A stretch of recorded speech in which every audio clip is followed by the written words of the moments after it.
At 89, Julie Andrews is opening up in ways that no one saw coming, revealing unexpected truths about her life that have left fans in awe. She's shedding light on parts of her past that were hidden for decades. So, what exactly has this beloved actress said that has everyone talking? Let's explore the heartfelt and surprising revelations Julie Andrews is finally ready to share.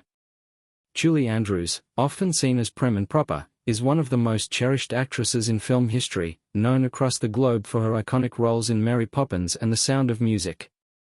But before she became a global star, her life was filled with adversity, determination, and quiet resilience. Born Julia Elizabeth Wells on October 1, 1935, in Walton-on-Thames, Surrey, England, Julie's early life was shaped by complicated family dynamics.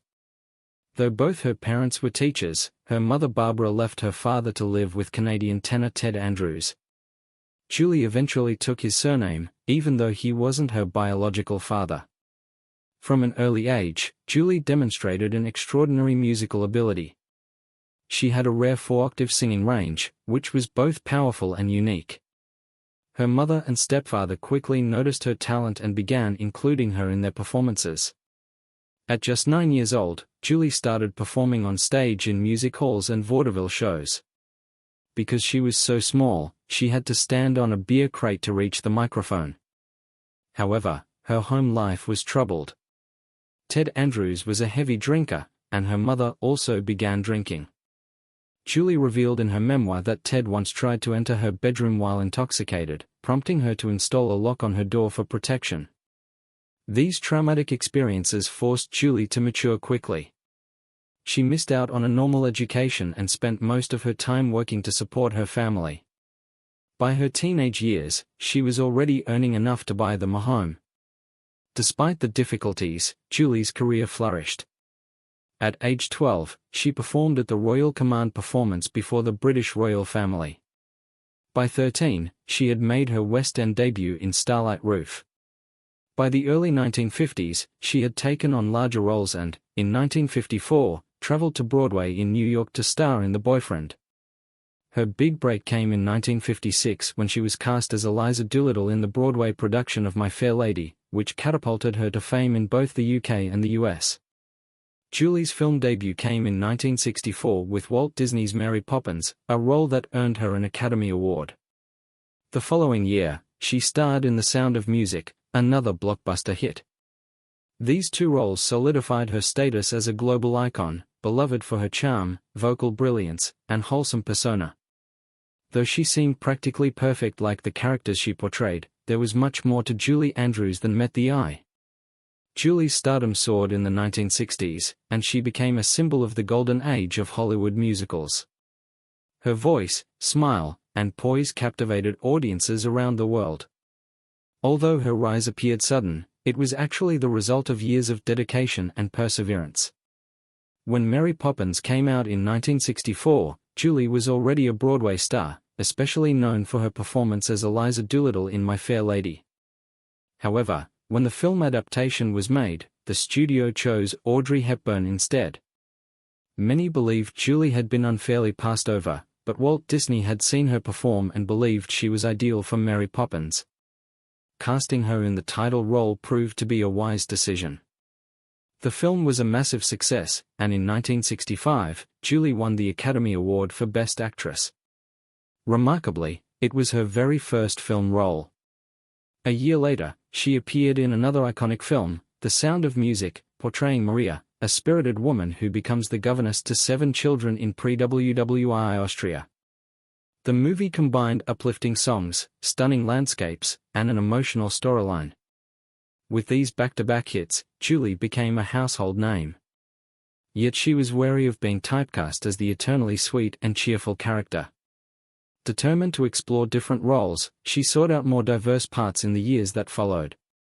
Julie continued acting in films and television throughout the 1980s and 1990s, while also performing on stage and in concerts.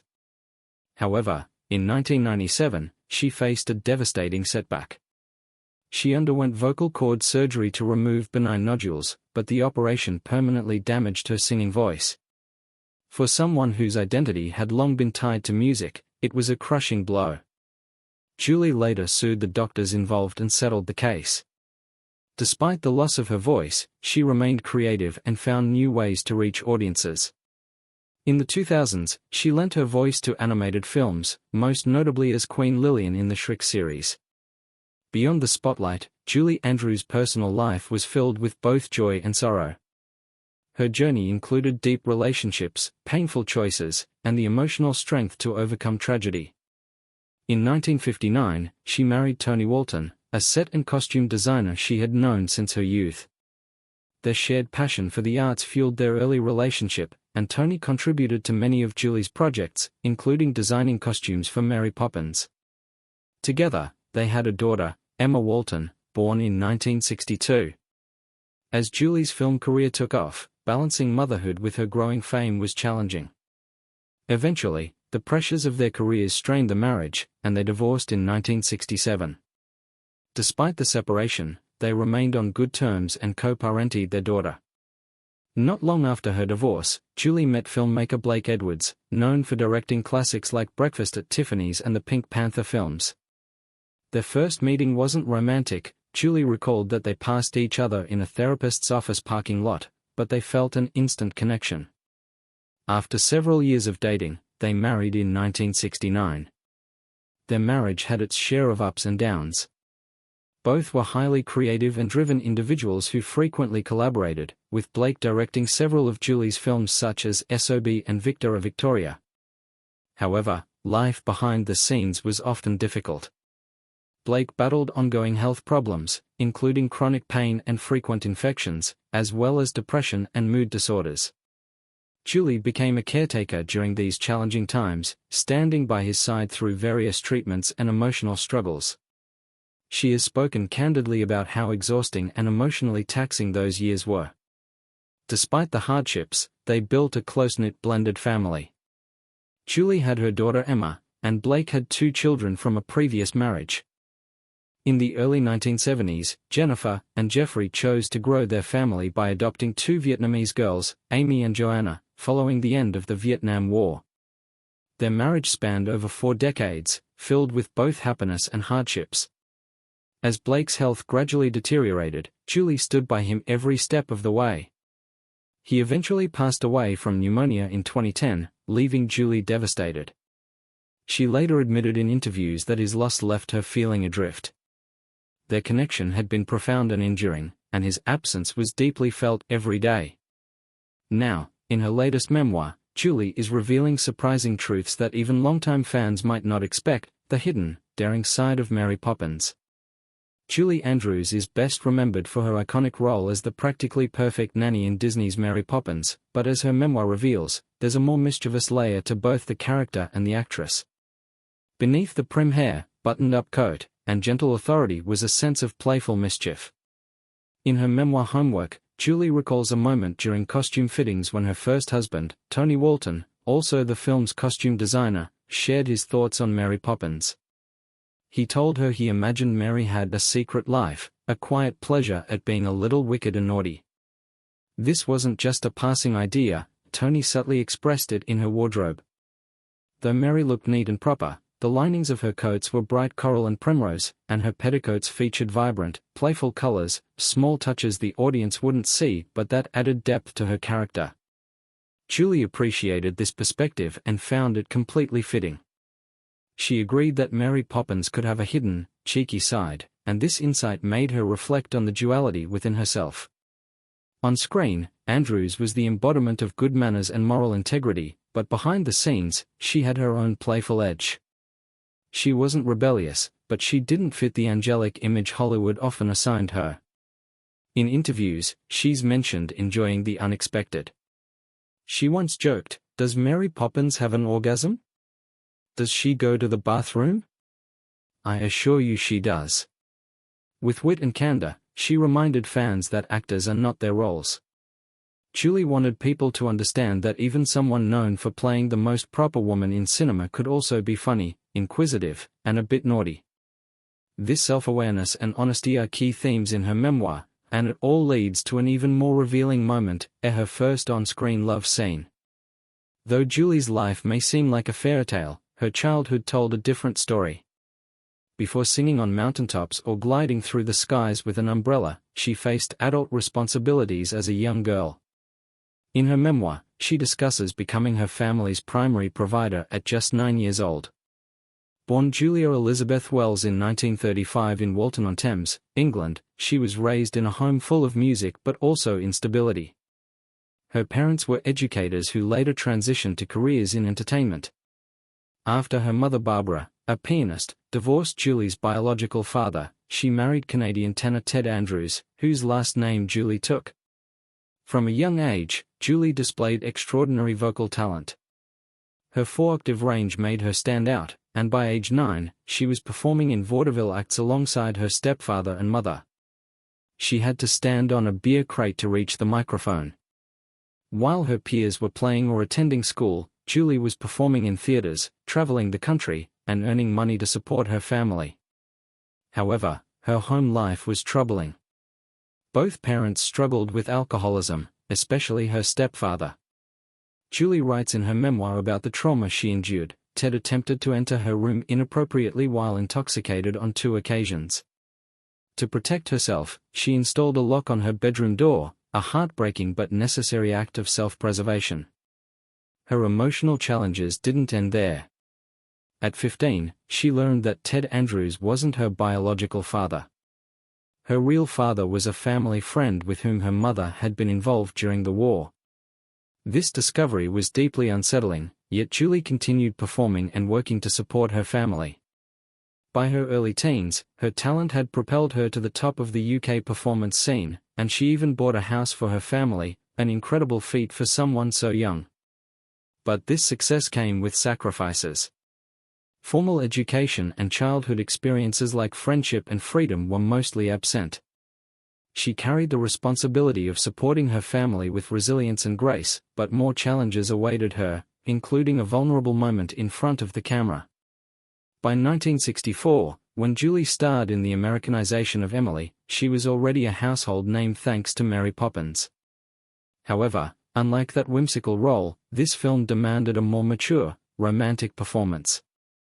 Julie was cast opposite James Garner in a film set in wartime London, playing a widow who falls in love with an American officer. The role included her first ever on-screen love scene, something she had never done and was deeply anxious about. Though she had been on stage most of her life, she was new to such intimate film moments and unsure of what was expected. In interviews, she admitted she had little romantic experience and felt completely lost, saying, "I had no idea what one was supposed to do with a kiss and all of that." This was a moment of real vulnerability. She was used to portraying strong, virtuous characters, but now she needed to express desire and emotional intimacy, under bright lights and in front of a crew. Fortunately, James Garner was the ideal co-star. Julie described him as both charming and respectful. His calm demeanor and professionalism helped put her at ease. Garner never rushed her or made her uncomfortable. Instead, he supported her throughout the experience, helping her feel safe and confident. With his help, she relaxed and allowed herself to step into the role as the cameras rolled, capturing a side of her that audiences hadn't seen before. Julie was caught off guard by how deeply the emotions hit her. Instead of fear, she felt something far more powerful. The moment turned out to be much more intense than she'd expected. After finishing the scene, she tried to walk away, but her legs gave out. She was literally weak at the knees. "It really had hit me rather hard," she later confessed. "It wasn't just the physical closeness or the kiss, it was the emotional weight of stepping into something unfamiliar and feeling something completely new." And while that romantic scene was undeniably steamy, it was far from the only intense experience she had, especially compared to what happened in the Alps during The Sound of Music. The iconic opening scene of The Sound of Music, where Julie spins joyfully in an alpine meadow as the camera sweeps in, looks peaceful and magical on screen. But the reality of filming that moment was anything but. In her memoir, Julie reveals the chaos behind that serene image.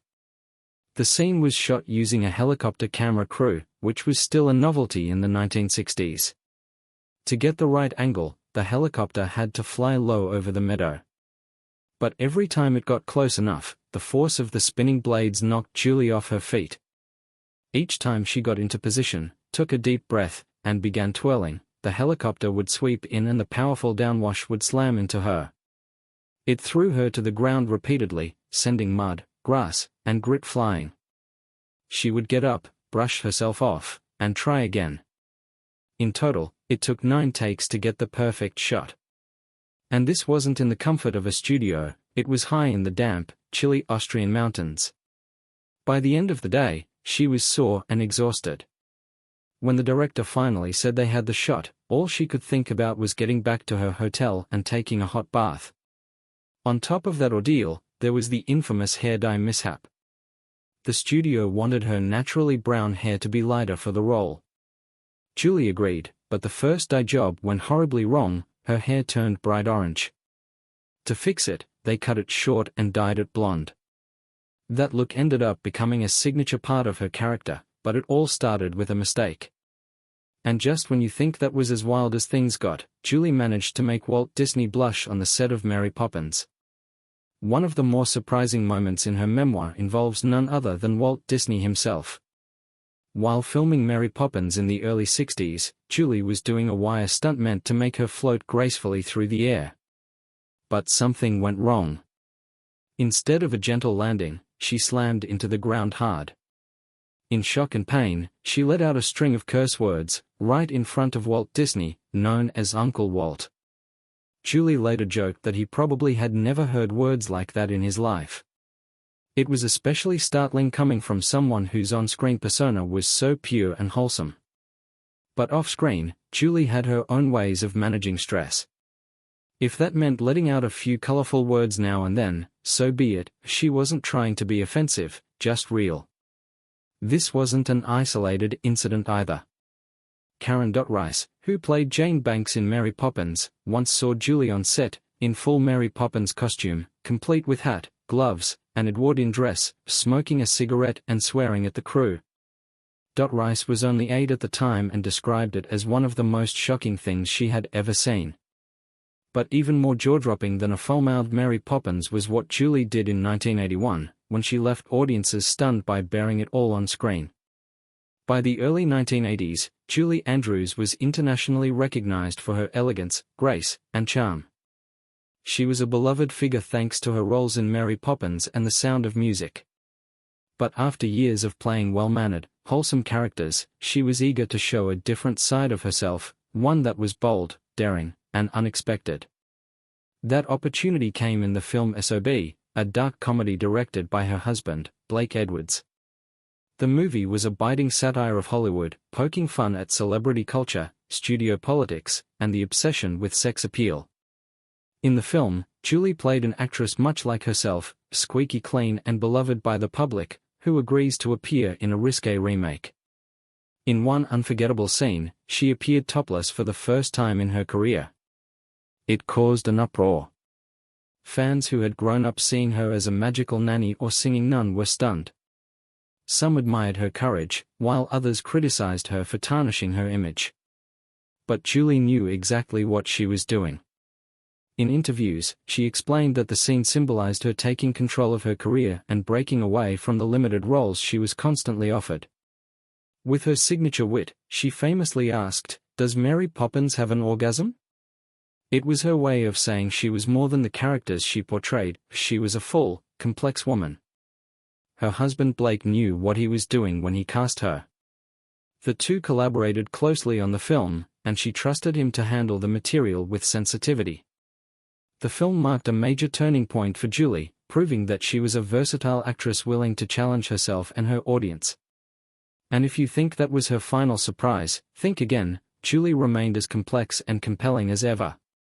Julie Andrews had already achieved great success by the time she met Blake Edwards, but her relationship with him introduced her to deeper levels of love, vulnerability, and emotional depth. When they met in the late 1960s, she was still recovering from her first marriage to Tony Walton. Blake, a celebrated director known for Breakfast at Tiffany's and the Pink Panther series, was unlike anyone Julie had encountered. He was funny, charming, and sharp-witted, but he also had an emotional complexity that made her hesitant. He wasn't dangerous in a physical sense, but emotionally, he was a man with layers that were hard to read. At first, Julie tried not to fall for him. She recognized the risks, but over time, she found herself drawn to his magnetism. The more she got to know him, the more she realized they shared a rare connection. Their relationship moved quickly. After dating for 2 years, Julie and Blake married in 1969. Their marriage wasn't always easy, but it became the cornerstone of Julie's life. One major challenge was Blake's chronic health problems. He suffered from gallbladder issues, chest pain, and even infectious mononucleosis, commonly known as the kissing disease.